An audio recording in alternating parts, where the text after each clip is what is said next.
What's going on, everybody? Biker Dave here. We are going to swap out foot pegs and mounts on our YZ250. The mounts are original. You know, they're just starting to look pretty rough. And I mean, the foot pegs these are aftermarket pegs they're okay and fine and whatnot. But we're just going to upgrade to some IMS pegs here. These bad boys right here, IMS cores. Pretty slick. I'll put links down below on where you can get these. But the issue, we're going to look at how to properly install the new mounts and the new pegs, because I mean, it's not that difficult, but if if yours are all torn apart right now and you're not sure which way the spring goes or the pin and all this goes, we're going to show you right quick. So let's zoom in and take a look. All right, we got a nice close look here at this is the left side foot peg on a YZ250, and this may be the same on many bikes, but that's having to be what this one is. Now, we've already swapped out the mount itself and some new hardware. You'll need a T50 Torx. It's a big son of a gun. This bad boy right here you're going to need. And they're probably going to be difficult to remove, so you're going to need a pretty lengthy breaker bar of some sort. You're going to need something that's got some leverage to it. And honestly, they may be difficult to remove, so you might have to put some heat on them with a torch and whatnot, because it's very possible that you're going to strip out these slots here of the Torx bit. You know how that goes sometimes. So just be prepared to either heat up these and use lots of leverage and take your time. Okay, but once you remove them, you'll notice on the mount, it tells you which side this is for. It's the left side, obviously. It's got the L on it. Okay, and the L will be facing up like this. Okay, because it's a kind of diagonal like this, because the peg fits in it like this, so it can pivot up and down like that. Okay, so the L faces up, like that one is. Okay. But the tricky part for some people is the spring. Which way does it go? Because if you have another one to compare to, not that big a deal. But if you don't, you're holding it, looking at it like this, going, okay, which way does this stupid thing go? Or which side is what? Because they are slightly different. Notice the sprung portion is different for the right side versus the left side of the bike.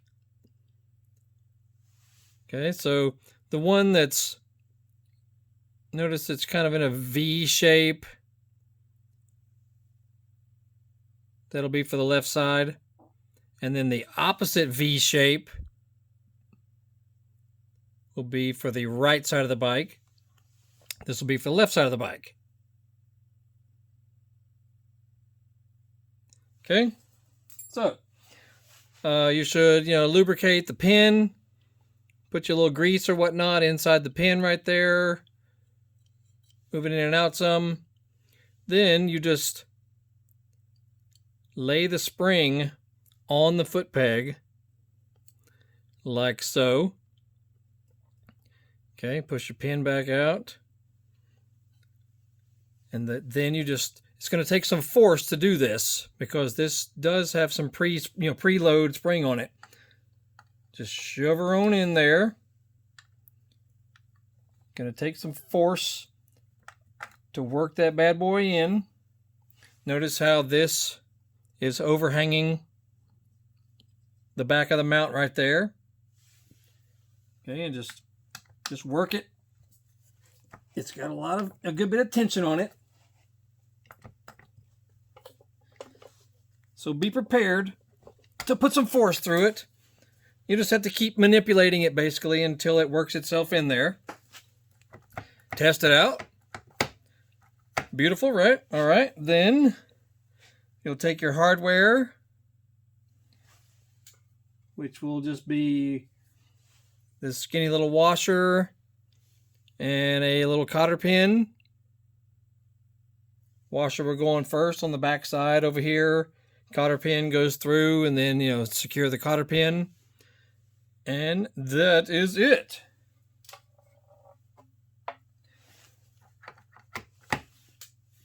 Feels lovely, right?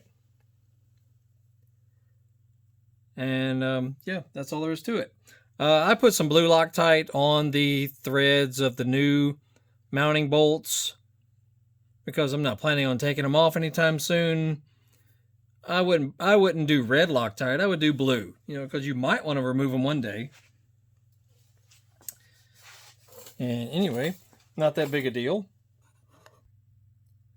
Anyway, these are going to look sweet. I've been using IMS pegs for a long time, and they are really good. I mean, they make different models, and these are pretty slick. And we've got this is a sort of customized stock shifter that we've installed a hammerhead billet tip on it. And we had to kind of customize the hole for the tip to get it to fit on there, but it does a nice job. And we're about to wrap this bad boy up. Just installed a killer Cherbys front disc guard. It's kind of a carbon and plastic mix right there. That's pretty easy to do. You know, it's got this mount right here. You have to take the axle out, of course, drop the wheel down, and this has its own little spacer that you'll replace your stock spacer with. And I did use some blue Loctite on these little screws also. And you just install that the way it looks. And it even can withstand an oversized rotor, because I got a 270 millimeter rotor and it fits okay. So that's going to look awesome. We're going with the black, white, red look here on this YZ. Pretty sweet if you ask me. Going with our RG3 triple clamps in black also. Mixture of white, black, and red plastics. In case you didn't know, this is a conversion to YZ250F OEM bodywork. So everything you see here, as far as plastics, number plates, seat, shrouds, front fender, that is all YZ250F, believe it or not. And that is OEM stuff too. This is not a retrofit or one of those restyle fits or anything. That's actually OEM. I got another video on more about that. But totally awesome and totally different. You know, you almost never see one of these. Not in the United States, at least. You might see one in Europe or something, but not in the US. Got our totally ridiculous titanium, carbon fiber, Kevlar silencer. Totally freaking awesome. New chain, sprockets, slider, rollers. I mean, we have gone to town on this bike basically with all kinds of new stuff. New brake clevis down there. New cap for the master cylinder. New expansion chamber. New Pro Circuit works. New engine covers. New water pump cover. New water pump. Completely new bottom end. Got other videos on that as well. So check out our previous videos on rebuilding the bottom end and working with the transmission and that kind of funky stuff. Completely serviced suspension. We didn't do that. We sent that off to Traction Dynamics, which is in Woodstock, Georgia. See that website right there. Look them up online. You can ship them your parts, and they will rebuild them and ship them back to you. So totally awesome. What else? All new electronics. CDI. From the kill switch all the way to the CDI and the spark plug, boot and wire and coil, everything. Stator, flywheel even. All wiring is brand new. All electronics brand spanking new. Because, why would you ask? Why would we do such a ridiculous thing? Because we've noticed that when bikes start going well past 10 years old, you know, approaching 15 years old even, electronics start to flake out. Been there, done that, you know, where it starts just doing really weird things that are hard to troubleshoot and, you know, will just ruin your day and that sort of thing. So we're not trying to hear all that, even though this thing ran perfectly fine. We swapped out all of the electronics. Totally sweet. What else? New chain and sprockets. Cleaned and, you know, inspected the carburetor. Check out these inside here. Look at these adjusters. See that air screw and the idle screw? I have never seen any of those in the United States. I've found these in Europe, actually. So you can adjust these on the fly without a wrench of any sort. Totally freaking awesome. Highly recommend them. I'll see if I can find a link to put on them. But that is totally killer. You know, you can adjust them while you're on the track. What else? Brakes are all clean and bled, and of course all fluids are fresh. Look at that triple clamp, totally awesome. Oh, a new hour meter with tachometer built in. That'll be sweet, and you can reset the hours for your service, you know, your maintenance schedule. This guy has killer ASV levers, unbreakable style. It's a Goodridge front brake line. But yeah, you got the unbreakable style with the really nice adjuster. It's just freaking awesome. That's all I can say. This is my favorite bike. I've had this thing, believe it or not, I've had this since 2008, and it is older than that. But the great thing about the aluminum frame Yamahas, two-strokes, you can't tell what year they are after 2005 because they all basically look the same, aside from the 2015 bodywork change. Everything else is basically the same since 2005, which is kind of ridiculous. You know, Yamaha needs to make some changes to this thing, in my opinion. They need to step up and, you know, get with newer technology, but this bike is awesome the way it is. Anywho, just giving you a little quick walk around here of stuff on this great bike. We got a thermometer built into the radiator cap. Very handy.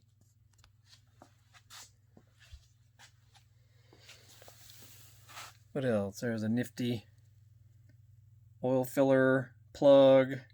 We do the, can't see it down there, but we do the gold plug drain plugs on all of our bikes, magnetic drain plugs.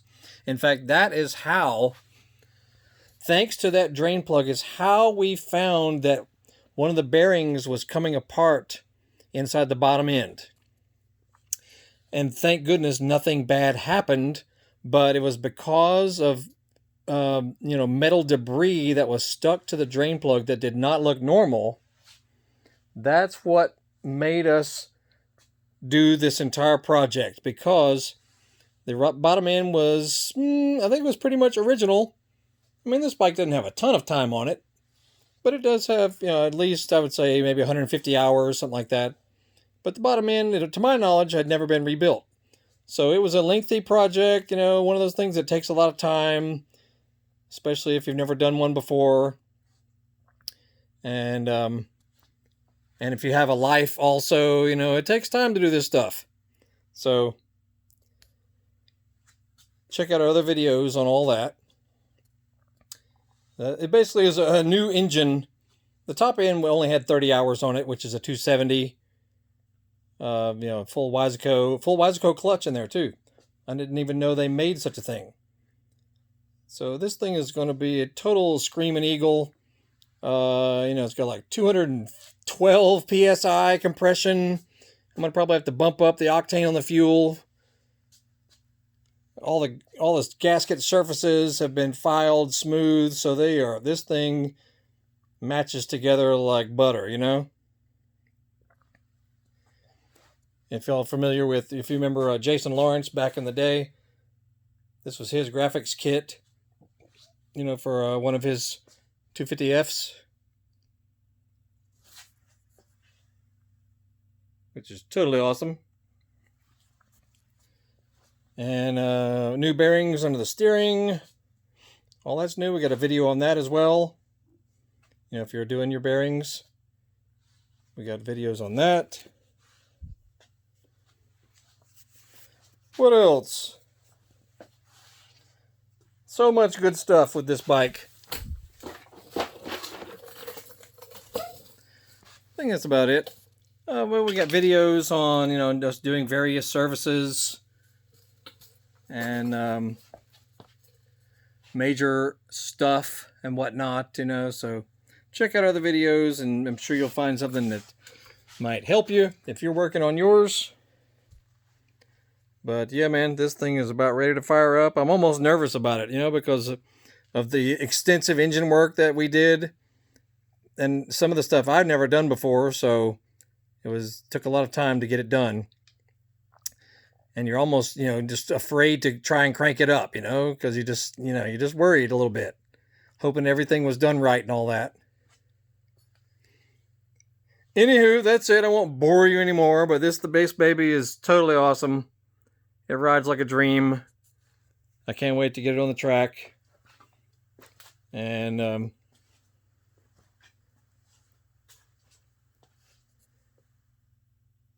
it's just top notch, you know, totally freaking killer. That's it for now. Make sure y'all check out our other videos. We got tons of stuff at all times and always adding new things. So that's it for now. Biker Dave signing off. Y'all have a good weekend. Super Bowl weekend coming up. So y'all have a good one. We'll see y'all.